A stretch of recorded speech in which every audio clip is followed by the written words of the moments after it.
estamos en una miniserie que se titula ¿Cuáles son los esenciales de nuestra fe?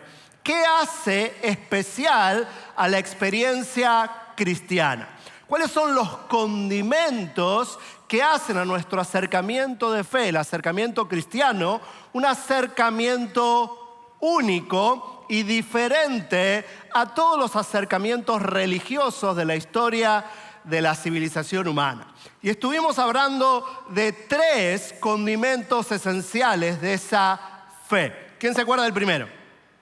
El primero es la gracia de Dios, el amor anticipatorio del Señor. Dios nos amó antes de que nosotros hiciéramos nada. Para la experiencia cristiana bíblica, la obediencia no es el camino a la salvación. Eso es lo que creen todas las religiones de la civilización humana. Pero el cristianismo bíblico es superior. Nosotros amamos a Dios porque Dios nos amó primero. Y en agradecimiento a esa gracia, dijimos que esas 2 palabras tienen un romance, gracia y agradecimiento, le obedecemos a Dios. Pero no le obedecemos por desconfianza, por temor o para ganar un favorcito. Le obedecemos porque le amamos, porque entendemos que Él nos amó primero y que su voluntad es mejor que la nuestra. Número 2, ¿de qué estuvimos hablando? De la revelación escrita. Sabemos acerca de la gracia de Dios gracias a lo que la Biblia nos revela.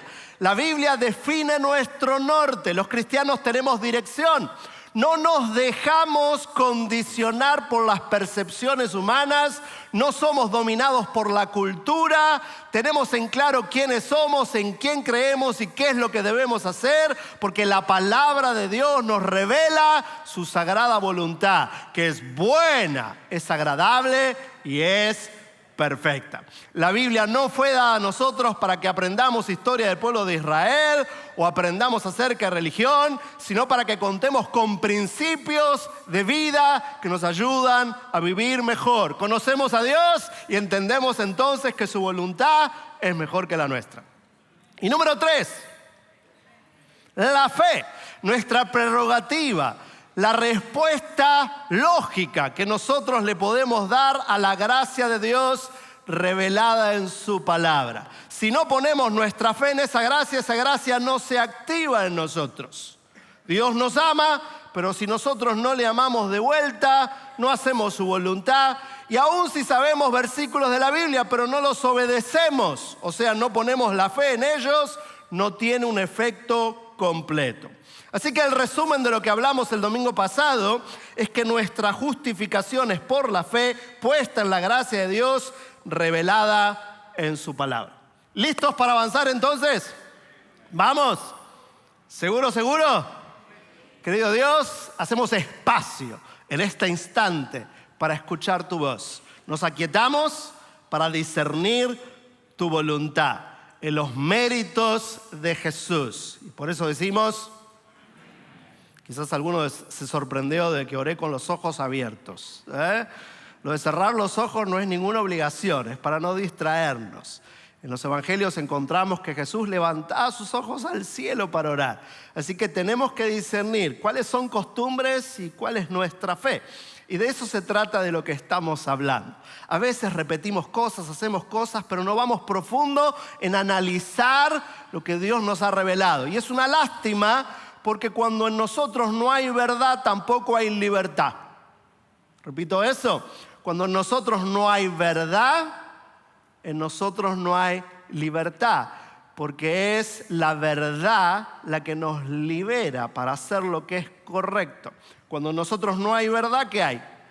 Hay mentira, hay engaño, hay confusión.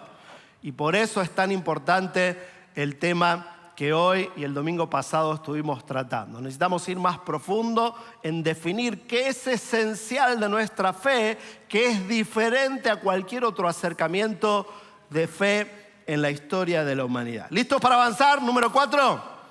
Número 4 es la obra del Espíritu Santo. Mis hermanos y mis hermanas, sin la obra del Espíritu Santo no existe la experiencia cristiana. ¿Por qué? Porque es a través del Espíritu Santo que nacemos de nuevo. Cuando a través de la palabra de Dios conocemos a la máxima expresión de la gracia de Dios, que es Jesucristo, y respondemos con fe, ¿qué sucede? Se concibe en nosotros el Espíritu Santo y comienza su obra. El obrar del Espíritu Santo también es singular y único en la experiencia cristiana, porque Él es fundamental para activar la salvación y trabajar en nuestra santificación. Y de hecho, espero no ofender a nadie, pero voy a tener que hacer algunas aclaraciones. Esto es muy importante que lo sepamos justamente para que el Espíritu Santo pueda hacer en nosotros lo que el Espíritu Santo quiere hacer en nosotros. Muchas veces hay prejuicios acerca del Espíritu Santo, incluso de gente que se considera muy espiritual. Así que vamos a hacer algunas aclaraciones, quizás un poquito fuertes para algunos. Mis hermanos, el Espíritu Santo no es una energía que simplemente se manifiesta en reuniones con expresiones rimbombantes cuando el culto se pone bueno. El Espíritu Santo es una persona, es la tercera persona de la Trinidad y tiene una misión en nosotros que excede lo que sucede en las reuniones. Mira lo que dice el apóstol Pablo en 1 Corintios capítulo 6, versículos 19 y 20. ¿No saben que el cuerpo de ustedes es templo del Espíritu Santo que Dios les dio y que el Espíritu habita en ustedes? Ustedes no son sus propios dueños porque Dios nos compró a gran precio, la sangre de Jesús, por tanto honren con su cuerpo a Dios. Aquí el apóstol Pablo nos está dando la idea de que nosotros somos templo del Espíritu Santo. Por tanto, ahí va una de las primeras aclaraciones. Mis hermanos amados, el Espíritu Santo no baja a nuestras reuniones cuando las reuniones se ponen buenas. Quizás nadie dice eso de manera tan descarada, pero a veces lo damos a entender. De hecho, perdonen, en algunos rincones de la iglesia se habla de visitaciones, pero no. El Espíritu Santo no nos viene a visitar cuando el culto se pone bueno. El Espíritu Santo quiere morar en nuestras vidas todos los días de nuestra existencia.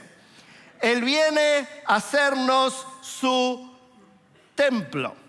Y eso es lo que Jesús le explica a Nicodemo. Otro texto fundamental es Juan, capítulo 3, versículo 6. Dice, el ser humano solo puede reproducir vida humana, pero la vida espiritual nace del Espíritu Santo. Es decir, si nacemos de nuevo, es gracias a que contamos con el Espíritu Santo. El Espíritu Santo ha sido concebido en nosotros a partir de que pusimos nuestra fe en la gracia de Dios revelada en su palabra, y entonces ahora hemos sido hechos templo de su Espíritu. Esto es muy importante comprenderlo. Decía antes de que a veces tenemos prejuicios respecto a verdades cristianas e incluso, sobre todo ahora, me refiero a nuestras ideas del Espíritu Santo. Y les voy a contar algo. Yo sé mucho acerca de prejuicios en el ámbito cristiano. ¿Saben por qué?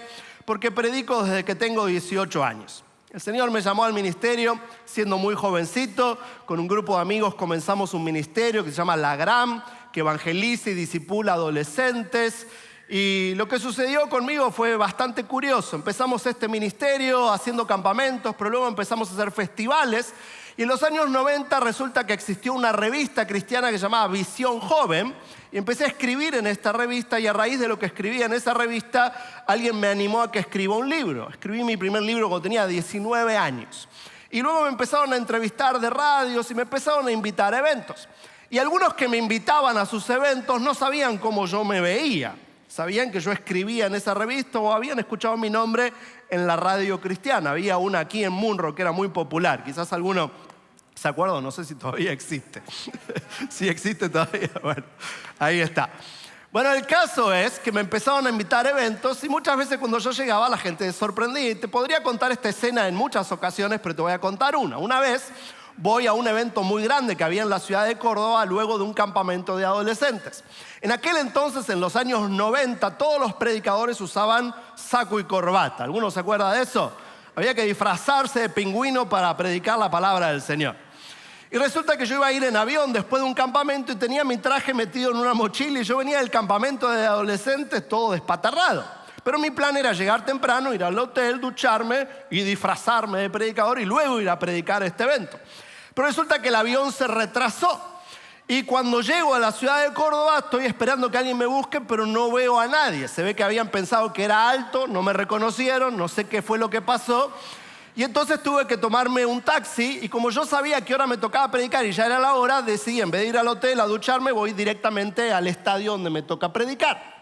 Llego y había un montón de gente y yo no conocía bien por dónde entrar ni si había una entrada especial para los predicadores, así que me metí entre la gente estaba haciendo cola para entrar, algunos me empezaron a gritar, che, no te coles y otras cosas que decimos los argentinos, pero me metí y fui hacia adelante y resulta que había como una barrera de ujieres que no dejaban pasar a la zona principal donde había pastores al frente. ¿Alguno de ustedes estuvo en algún evento donde hay unas sillas reservadas para los que van a predicar, los músicos, adelante no se podía pasar?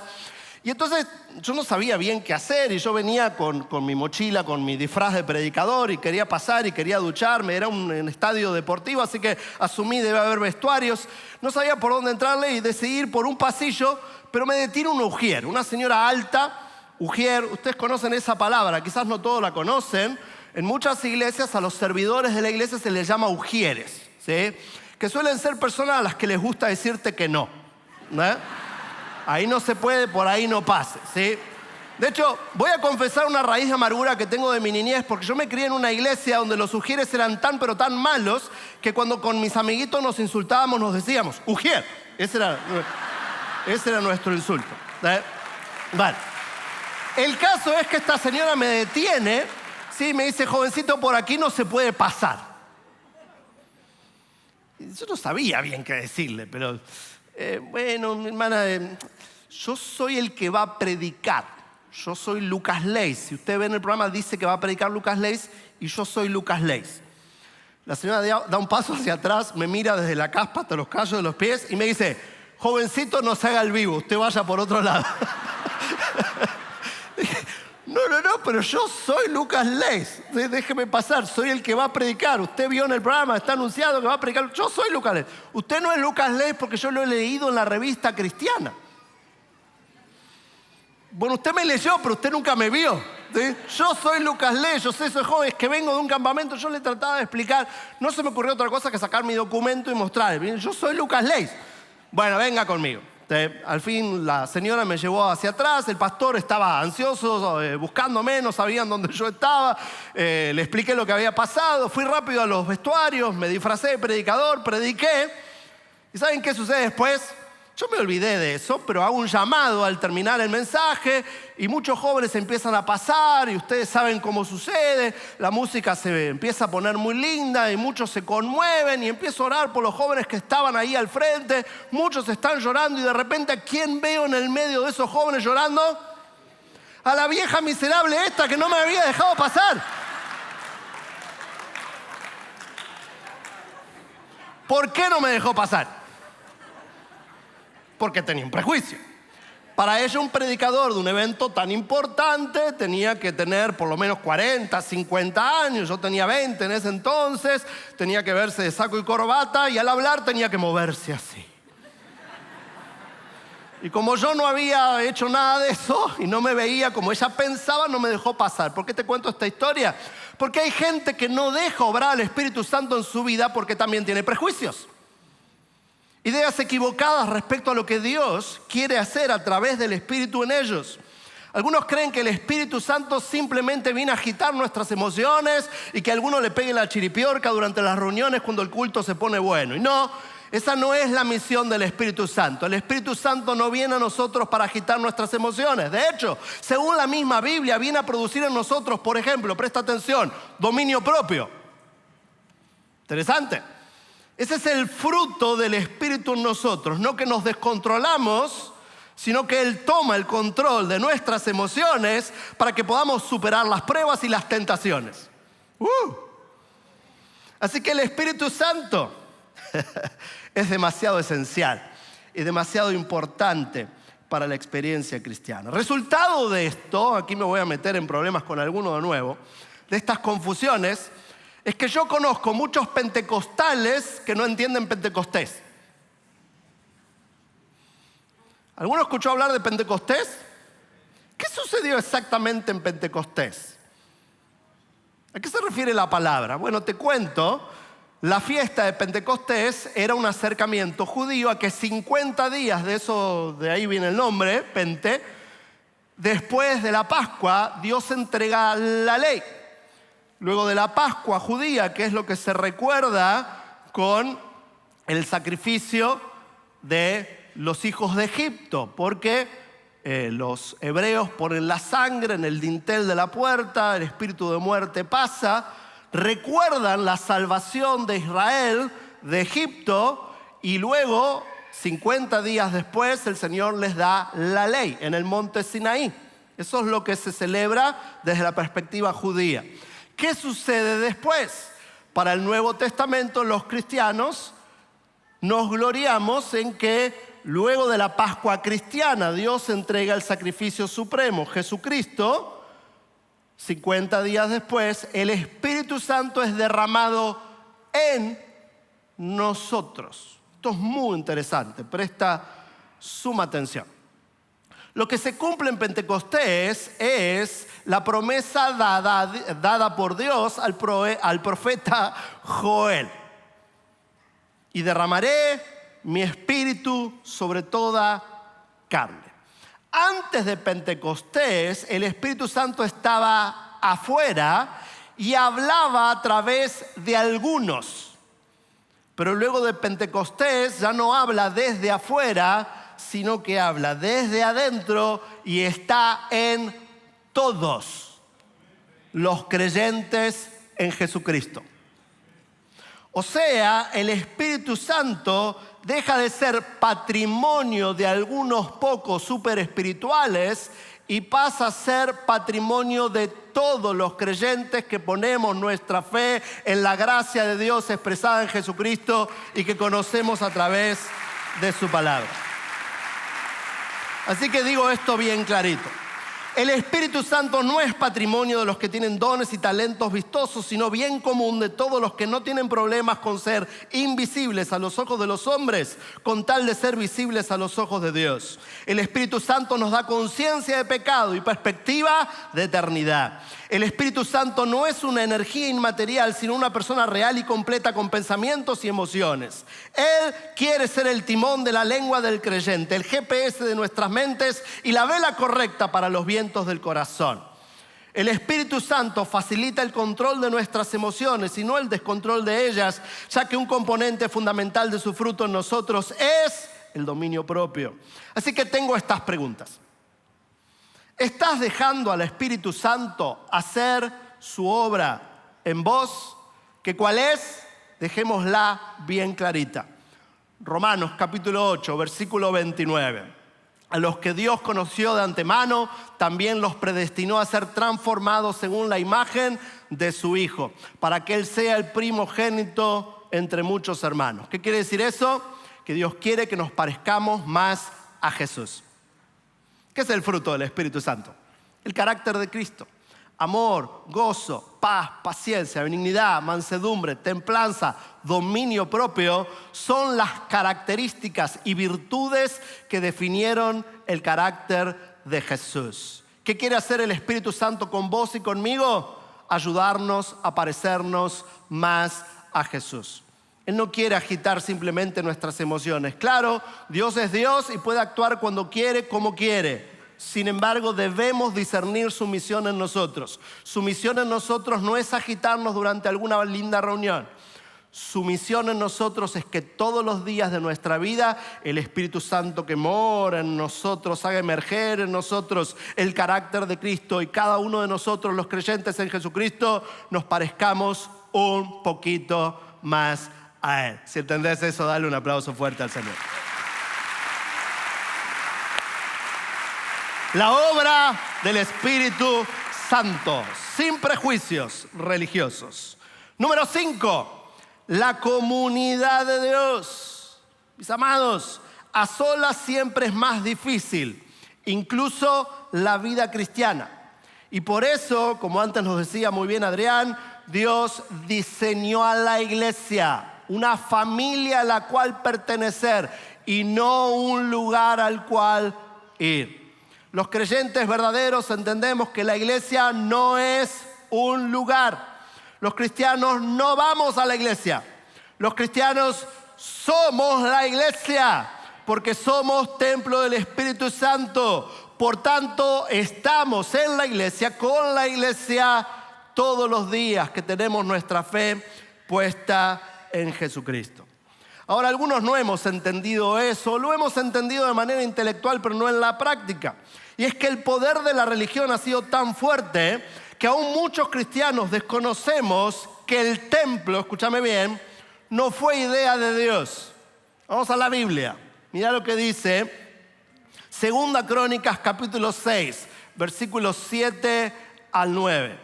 El que habla es Salomón y dice: mi padre David deseaba construir un templo para el Señor. ¿Quién lo deseaba construir?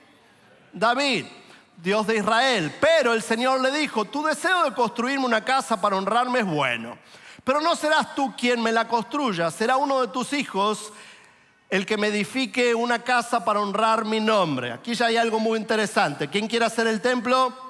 David. Ahora miremos el versículo 18. Dice ahora Salomón: pero ¿vivirá realmente Dios en la tierra con los hombres? Si aún el cielo y el cielo de los cielos no pueden contener tu grandeza, cuánto menos este templo que yo he construido. Muy interesante. En el acercamiento de la religión judeo-cristiana solemos pensar que el templo es muy sagrado y resulta que la misma Biblia nos enseña que el templo no fue deseo de Dios. El templo fue un plan de David que cumplió Salomón. ¿Por qué es esto importante? Esto es muy importante por lo que luego nos viene a destacar el apóstol Pablo. En Hechos capítulo 17, versículo 24, Pablo añade esto a la idea de Salomón. Dice: Dios fue el que hizo el mundo y cuanto en él existe.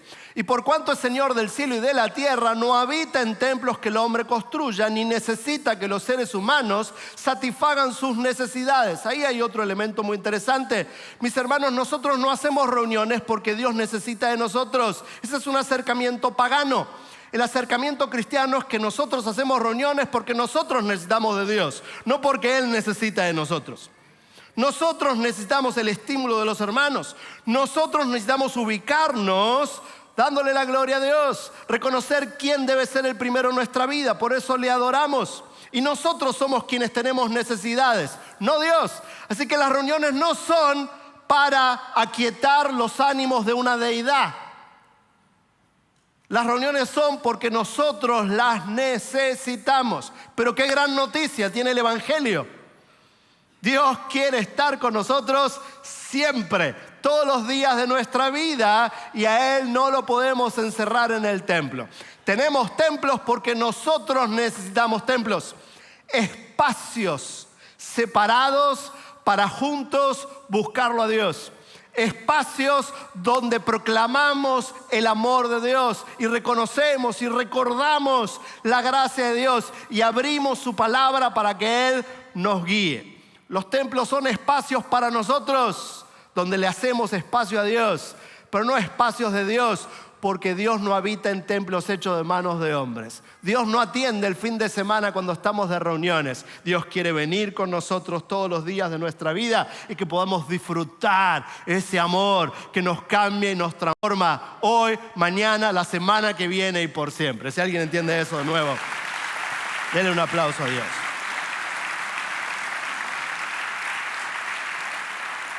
Cuando uno sigue analizando la reacción de Dios al templo, se pone a pensar de que Dios lo que sí pidió fue un tabernáculo. ¿Cuál es la diferencia? ¿Quién se acuerda que era un tabernáculo?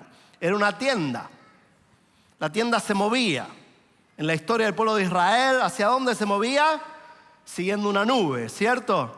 O sea, la idea era que seguíamos a Dios, no que Dios está quieto, no que Dios está escondido, sino que Dios está accesible. Él no está en un lugar fijo, Él va adelante y queremos seguirle a Él. Muy interesante la idea. El Nuevo Testamento usa la frase los unos a los otros en 59 ocasiones. ¿Por qué? Porque nos necesitamos los unos a los otros. Mis hermanos, las figuras bíblicas para la iglesia son una familia, un pueblo, un campo que necesita obreros y un cuerpo que necesita a todos sus miembros en su lugar y funcionando para estar sano. Así que otra vez te hago algunas preguntas. ¿Estás hablando con alguien de la iglesia acerca de tu vida espiritual o solamente venís a consumir reuniones el fin de semana? La respuesta a esta pregunta tiene todo que ver con qué tipo de cristianismo estás disfrutando o no. ¿Estás compartiendo tu experiencia de fe o simplemente una vez por semana venís a cantar canciones y escuchar sermones? CFC tiene grupos de vida por esta razón. Queremos que compartas tu experiencia cristiana con otros cristianos. Todos necesitamos amistades espirituales. Todos. El individualismo, mis hermanos, es siempre extranjero en la tierra del desarrollo espiritual. Siempre. Es un extranjero sin papeles en la tierra del desarrollo espiritual. Todos necesitamos comunión. Otra pregunta. ¿Compartes momentos de oración con alguien?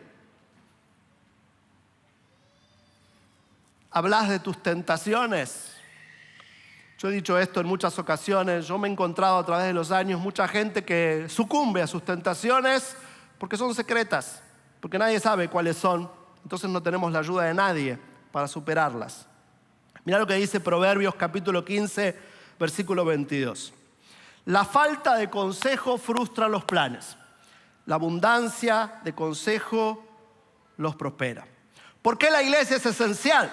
Porque nos necesitamos los unos a los otros. Cierro este punto con Juan capítulo 15, versículo 5. Dice Jesús: yo soy la vid y ustedes son las ramas. El que está unido a mí, mi cuerpo y el cuerpo de Cristo hoy en la tierra es la iglesia. Como yo estoy unido a Él, dará mucho fruto. Pero si están separados de mí, no podrán hacer nada. La iglesia no es una suma de actividades religiosas en un templo el fin de semana para saciar nuestra culpa. La iglesia es una familia. La comunión del Espíritu se da en la compañía de otros cristianos. Yo me puedo acercar a Dios, pero también puedo aprender de cómo otro puede acercarse a Él y recibir su consejo. Por eso, volviendo a la acción del Espíritu Santo, los cristianos protestantes, mis hermanos, tenemos un acercamiento muy importante que conocemos como el sacerdocio universal de los creyentes. La Iglesia Católica del Medioevo no entendía eso, por eso separaba el clero de los laicos. Y desde la Reforma Protestante decimos, no, eso es una barbaridad. Según la Biblia no existe tal cosa como el clero y los laicos. Todos somos iguales, con distintos roles, porque cada miembro tiene un rol diferente, pero no es una cuestión de jerarquía. Y no es que algunos tienen acceso a Dios y no todos. Todos tenemos el mismo acceso a Dios. Todos somos sacerdotes. ¿Qué quiere decir eso? Que ante Dios traemos las necesidades de otras personas. Y en un sentido básico, todos somos profetas. ¿Por qué? Porque le podemos hablar a otros en nombre de Dios. Todos los cristianos. Porque somos la iglesia. Dale un aplauso de nuevo a Dios fuerte por eso. Y tercer elemento. La obra de Dios es el cuarto, la obra del Espíritu Santo, perdón. La comunidad de fe es el quinto. Y número 6, con este vamos a cerrar, la misión de Dios. Porque la misión de Dios le da movimiento a todos los demás esenciales, ya que tiene que ver con el propósito de Dios para nuestras vidas. Escúchalo bien, mi hermano, mi hermana, Dios te hizo por gracia y para que distribuyas gracia a otras personas. Dios te hizo con amor y misericordia para que encuentres sabor a tu vida cuando justamente mostrás amor y misericordia. Y si no comenzás a vivir con este propósito en mente, escúchame bien, no hay pastillas ni logros externos que te sacien. Vos necesitas a Dios, a su iglesia y a su causa. Salomón dijo, sin visión el pueblo perece. Y es fundamental que sepamos, que imaginemos, que visualicemos para qué vivimos. Mi hermano, mi hermana, Dios tiene un plan espectacular con tu nombre. Y es su misión. Tristemente lo hemos perdido de vista en los últimos años. Y aún en la experiencia cristiana en muchas iglesias, lo que se exalta es nuestra ambición de éxito. El problema con eso es que nuestro éxito es limitado y egoísta. Hay un camino mejor. Dios te hizo para algo más grande que vos mismo. Nuestro verdadero éxito se da cuando somos exitosos en cumplir con la misión de Dios para nuestras vidas, que es que distribuyamos la gracia de Dios. Cuando podemos hacer eso, nuestra vida encuentra sentido, nuestra vida encuentra dirección, nuestra vida se libera de la falta de amor y misericordia.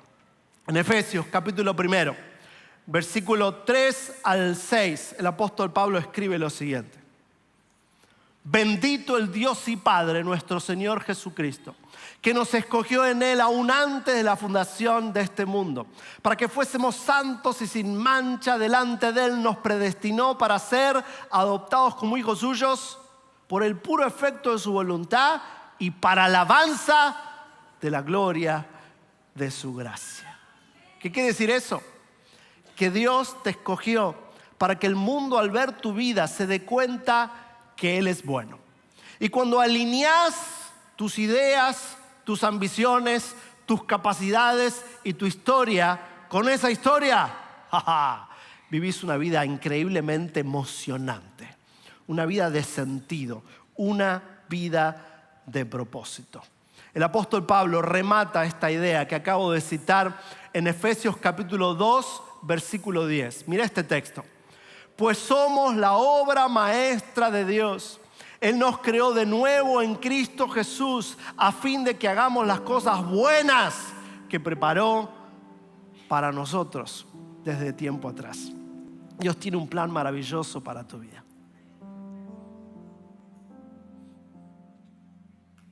Dios te diseñó para una vida de belleza productiva. Y una vida de belleza productiva se trata de compartir esa gracia que nos hace agradecidos y nos despoja de ambiciones egoístas. De mirarnos solamente el ombligo y tratar de sobrevivir a los traumas y problemas y desafíos de la vida. Dios te hizo para más. Dios te hizo para mucho más que para simplemente sobrevivir como uno más. Dios te hizo para una vida de belleza productiva. Y eso se desata en nosotros cuando ponemos nuestra fe en la gracia de Dios revelada en su palabra. El Espíritu Santo se concibe en nosotros. Nos hacemos parte de su iglesia para cumplir con su misión. Hace muchos años atrás, el Señor me había encargado de hacer algo que para mí era muy loco, muy ambicioso, muy inesperado. Era un evento muy caro, era muy loco para mí poder acceder a algo así. Yo he tenido la oportunidad de servir al Señor en muchos países y hacer eventos en más de 20 países. Y en esta ocasión era un evento para pastores, súper caro, en un auditorio muy grande en los Estados Unidos. Y en esta escena se iba acercando a este evento y yo sabía que Dios me había comandado a hacer eso, pero estaba asustado. Y nos habíamos ido a dormir con Valeria y Valeria se duerme. Ella siempre tuvo una habilidad sobrenatural para dormirse rápido, ¿cierto? Yo no, a mí me cuesta un poco más. Pero en esta ocasión pasaban las horas y no me podía dormir. Estaba preocupado, estaba asustado por lo que tenía que hacer. Yo sabía que Dios, intelectualmente, sabía que Dios me había pedido que haga eso, pero estaba súper asustado. Pero empecé a pensar en la gracia de Dios. Empecé a pensar en lo que la Biblia me revela acerca de los pasos de obediencia.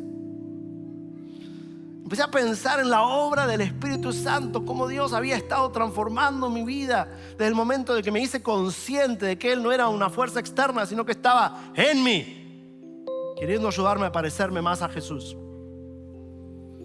Empecé a pensar en la iglesia y lo valiosa que es y lo importante que es su causa. Y no sé ni cómo sucedió, pero empecé a aplaudir. La luz estaba apagada, estábamos los dos en la cama, mi esposa estaba durmiendo a mi lado, pero yo empecé a aplaudir. Mi esposa prendió la luz. ¿Qué te pasa? Obviamente sorprendida. Y le dije, le estoy dando un aplauso a Dios. ¿Qué? Y le dije, le estoy dando un aplauso profético al Señor. ¿Qué? Y me la acababa de inventar, Así que tuve que pensar por qué estaba diciendo eso. Pero pasaron unos segundos y lo tuve en claro. Le estoy dando un aplauso al Señor no por lo que ya hizo, por quién es Él, siempre hacemos eso. Ahora le estoy dando un aplauso al Señor por lo que va a hacer. Porque Él siempre cumple sus propósitos y sus promesas. Y mi esposa, que está más loca que yo, empezó a aplaudir también. Al ratito apareció mi hija Sophie, que era un bebé. Teníamos ya a Sophie y a Max, pero Max era bebé. Pero Sophie era una parvulita, tendría 3, 4, 5 años.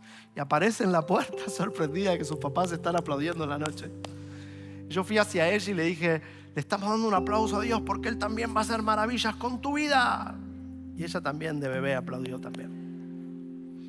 Yo quiero invitarte a ponerte de pie hoy.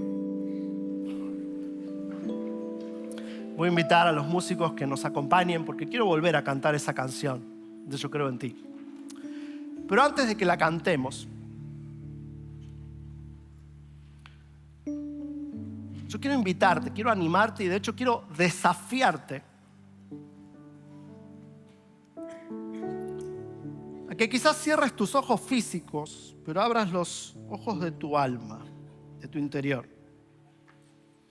Y pienses en lo que acabamos de meditar. ¿Y qué quiere decir para vos? ¿Dónde está tu fe? ¿Está puesta en un acercamiento religioso, en tradiciones, en costumbres, una buena moral, en prejuicios, en lo que escuché? ¿O está arraigada en su palabra?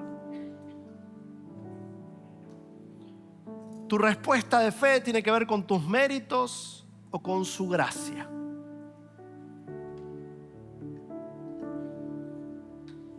¿Y qué tal la obra del Espíritu Santo? ¿Está activa en vos? La gran noticia es que puede estarlo, quiere estarlo. ¿Qué tal alinearnos con la causa de Dios para nuestras vidas hoy? ¿Y sabes cuál es la bella promesa? Que cuando eso sucede, se desata en nosotros un mejor futuro. No solo para nosotros, también para nuestros hijos y aún para nuestros nietos. Así que antes de cantar esta canción te voy a animar a hacer algo más.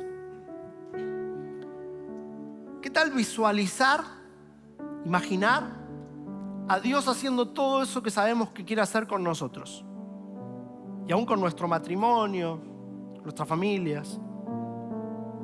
¿Qué tal imaginarte sirviendo una vez por todas en la iglesia y teniendo una vida de belleza productiva? Imagínalo. Y como yo hice en esa ocasión, que era una locura, voy a contar hasta 3 y te voy a animar a que le des un aplauso profético al Señor. No un aplauso por lo que ya hizo, no un aplauso por quién es Él, sino un aplauso porque tus hijos van a volver a los caminos del Señor, porque tu matrimonio va a ser restaurado, porque vas a terminar tu carrera, porque Dios te va a abrir puertas para un futuro mejor, porque vas a poder dar testimonio de quién es Jesús y el Espíritu Santo en tu vida. Así que estás listo, estás lista para darle a Dios ese aplauso. Un aplauso que tiene que ver con tu futuro. Es un aplauso de fe. Es un aplauso que declara que Dios cumple sus promesas. Te adelantaste. Se lo damos a la 1, se lo damos a la 2. Dáselo con todo al Señor. Dale, dale, dale, dale, dale. Vamos, vamos iglesia, vamos, arriba. El Señor está con nosotros siempre, todos los días de nuestra vida. El Espíritu Santo no es una fuerza inmaterial que nos visita en los cultos. El Espíritu Santo es una persona que nunca nos abandona. Él está siempre allí, queriendo hacer su obra en ti. Dios te diseñó para una vida de belleza productiva.